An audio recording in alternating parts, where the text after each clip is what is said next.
सनातन ज्ञान पॉडकास्ट में आपका स्वागत है। नमस्कार। आज हम श्रीमद् भागवतम पे एक बहुत गहरी चर्चा करने वाले हैं।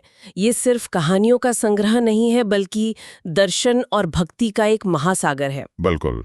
और हम इसके एक बहुत ही खास हिस्से पे बात करेंगे, चतुर्थ स्कंद यानी चौथा खंड और उसका 24वां अध्याय। हाँ, जिसका शीर्षक है भगवान शिव द्वारा गाए गए गीत का कीर्तन। जी, यह अध्याय महर्षि वेदव्यास की रचना है और इसकी सबसे खास बात यह है कि यह दो बहुत बड़ी आध्यात्मिक धाराओं, शैव और वैष्णव, के बीच एक पुल बनाता है। सही कहा।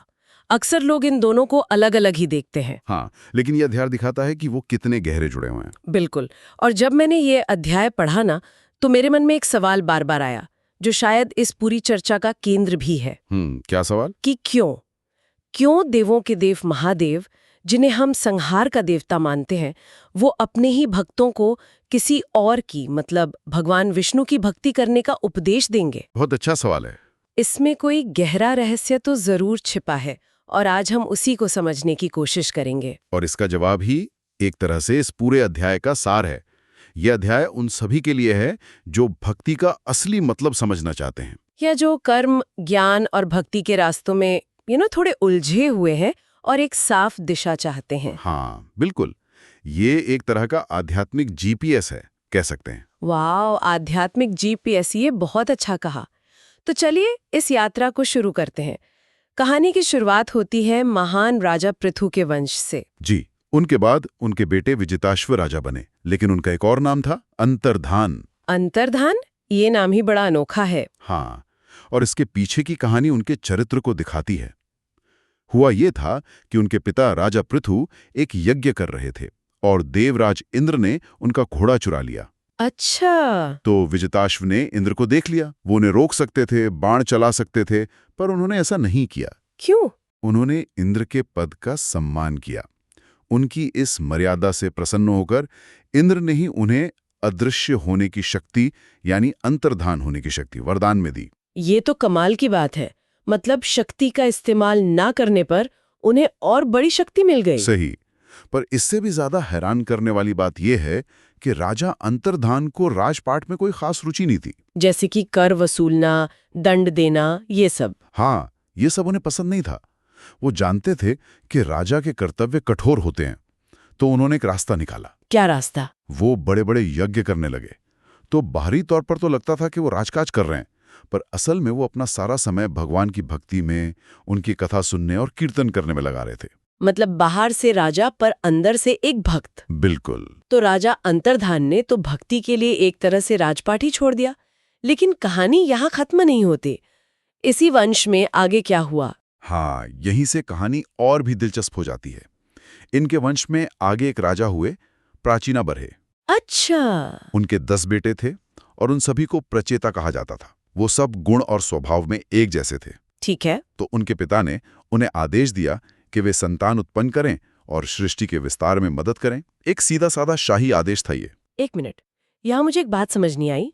उनके पिता ने उन्हें सृष्टि का विस्तार करने को कहा, मतलब परिवार बसाने को, और वे सब कुछ छोड़कर तपस्या करने चले गए। हाँ, तो क्या ये अपने कर्तव्य से भागना नहीं हुआ, या पिता की आज्ञा का उल्लंघन? ये एक बहुत ही वाजिब सवाल है और यही इस कहानी की खूबसूरती भी है। अच्छा। पहली नजर में तो ऐसा ही लगता है कि वो कर्तव्य से भाग रहे हैं। लेकिन प्रचेतागढ़ ये जानते थे कि एक अपवित्र या अशांत मन से किया गया काम भी सिर्फ बंधन ही पैदा करता है। अच्छा, मतलब वो दुनिया बनाने से पहले खुद को बनाना चाहते थे। एग्जैक्टली। उन्होंने पहले आत्मशुद्धि को चुना ताकि वे अपने पिता के आदेश को बेहतर तरीके से एक ऊंचे स्तर पर पूरा कर सकें। इसीलिए वे 10,000 सालों के लिए तपस्या करने समुद्र में उतर गए। 10,000 साल? ये तो कल्पना से भी परे है। तो जब वे इस महान संकल्प के साथ जा रहे थे, तब कहानी में एक बड़ा मोड़ आता है ना? जी। उनकी मुलाकात होती है भगवान शिव से। हाँ, और ये कोई साधारण मुलाकात नहीं थी।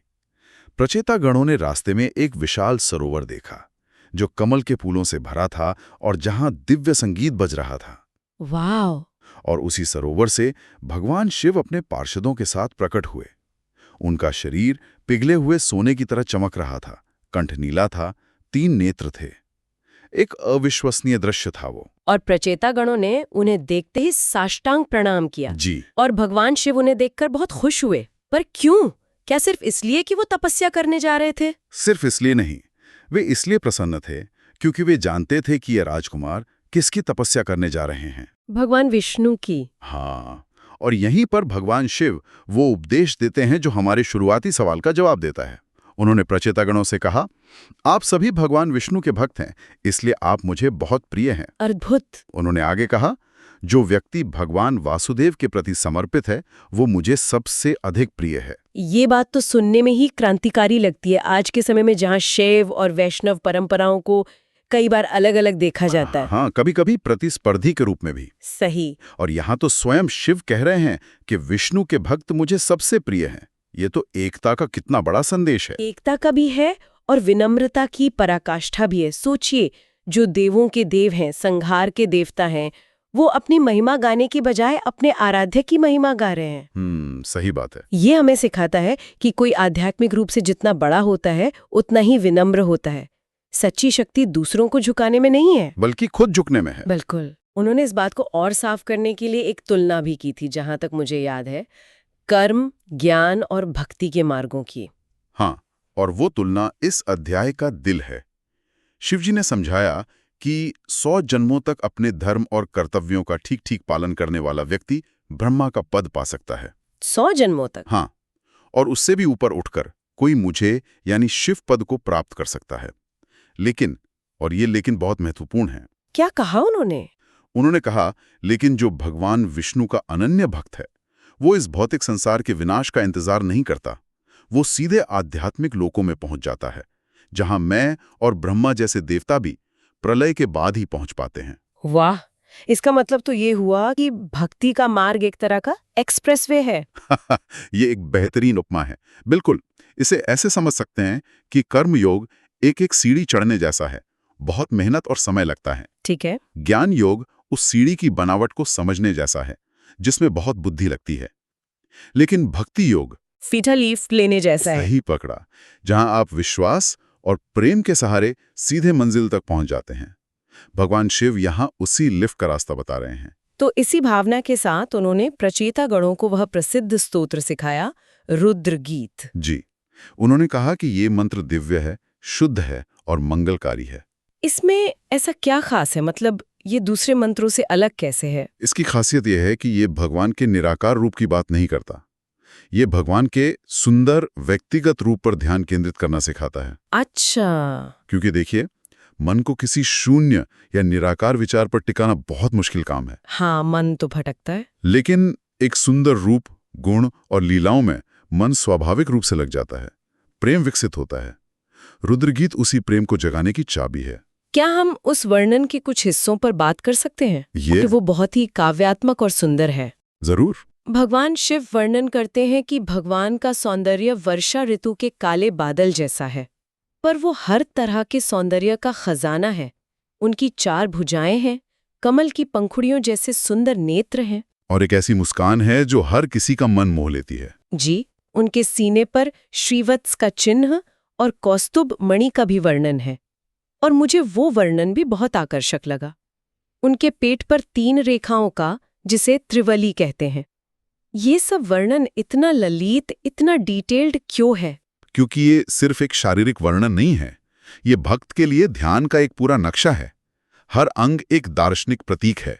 जैसे उनकी नाभि को इतना गहरा बताया गया है मानो सारा ब्रह्मांड वहीं से निकला हो और वहीं वापस समा जाना चाहता हो। ये दिखाता है कि वे ही हर चीज के स्रोत और अंतिम आश्रय हैं। वाह, मतलब ये भक्त को रूप से अरूप तक ले जाने की प्रक्रिया है। बिल्कुल सही। और सबसे अंत में उनके चरण कमलों का वर्णन है।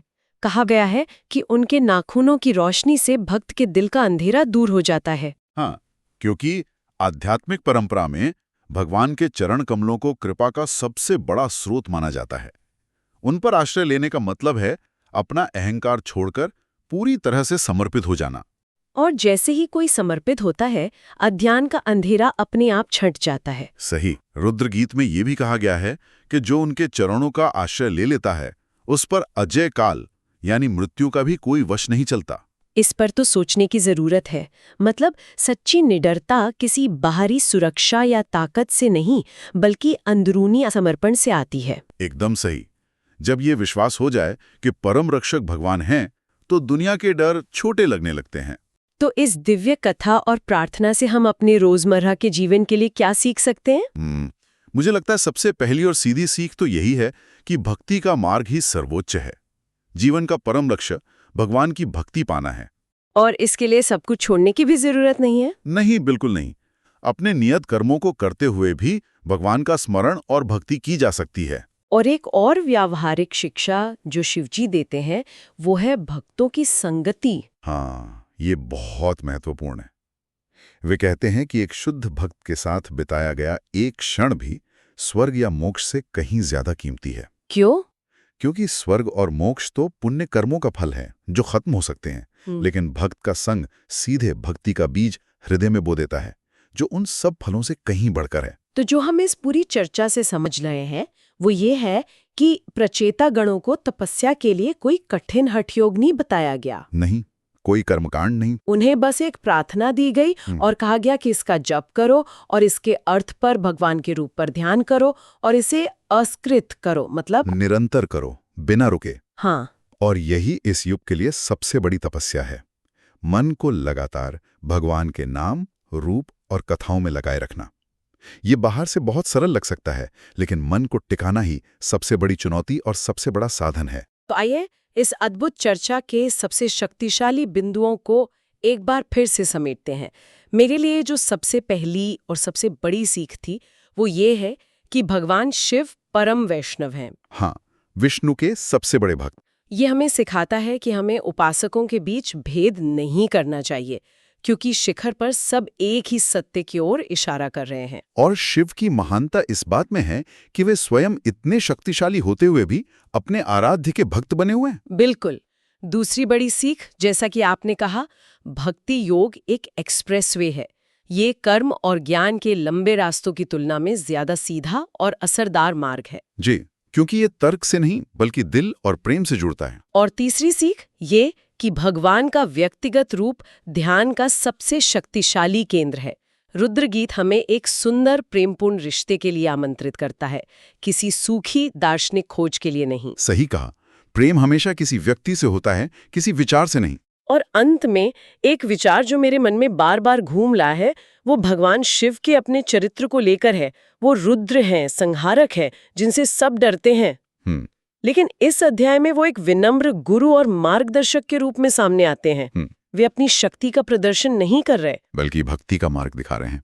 ये बहुत गहरा अवलोकन है। ये हमें क्या सिखाता है? ये हमें सिखाता है कि सच्ची महानता और आध्यात्मिक शक्ति अधिकार जताने में नहीं है, बल्कि सेवा और समर्पण में है। जो ब्रह्मांड में सबसे शक्तिशाली हैं, वही सबसे विनम्र भक्त का उदाहरण पेश कर रहे हैं। शायद यही उनकी असली महानता है। और यही इस अध्याय का सबसे बड़ा रहस्य भी। बिल्कुल। आज की ये चर्चा हमें याद दिलाती है कि भक्ति का मार्ग सभी के लिए खुला है, और जब हम सच्चे हृदय से भगवान का स्मरण करते हैं तो हमें स्वयं देवों के देव भगवान शिव का मार्गदर्शन और आशीर्वाद प्राप्त होता है। अगले एपिसोड तक इस ज्ञान पर मनन करें। धन्यवाद।